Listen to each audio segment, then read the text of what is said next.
ફરિયાદીની દીકરી જેની ઉંમર 15 વર્ષ અને 10 માસ હતી, એમનો ફોન એમના દીકરા દ્વારા ચેક કરવામાં આવેલ હતો. એને એમના ફોનમાં સ્નેપચેટમાં વાંધાજનક ચેટ મળી આવી અને એમના ઇન્સ્ટાગ્રામ ઉપરથી એક વિડીયો એમને મોકલવામાં આવેલ હતો, જેમાં એમની દીકરી સાથે મુખમેતુન થઈ રહ્યો હતો.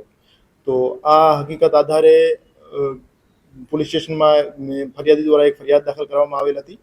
એના આધારે પૂછપરછ દરમિયાન સામે આવેલ કે એક આરોપી ધવલ સંજયભાઈ દાદુકિયા, એમના સાથે ફરિયાદીની દીકરી મોબાઈલ ઉપર સ્નેપચેટ અને ઇન્સ્ટાગ્રામ મારફતે વાત કરતી હતી અને આરોપી દ્વારા દીકરી સાથે મિત્રતા કેળવી અને એમને લલચાવી ફોસલાવી અને જાનથી મારી નાખવાની ધમકી આપી. પછી એમના સાથે એક વખત મુખમેતુન અને એક વખત ફિઝિકલ રિલેશન બનાવવામાં આવ્યા હતા.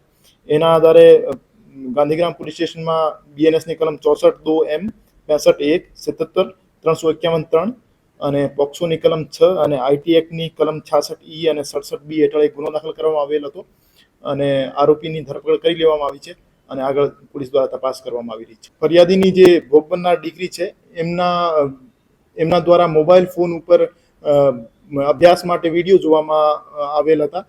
ત્યારે ફરિયાદી દ્વારા આરોપી દ્વારા ભોગ બનનાર દીકરીને સ્નેપચેટ ઉપર એક રિક્વેસ્ટ મોકલવામાં આવેલ હતી અને એમના પછી ત્યાંથી વાતચીત એમની વચ્ચે શરૂ થઈ.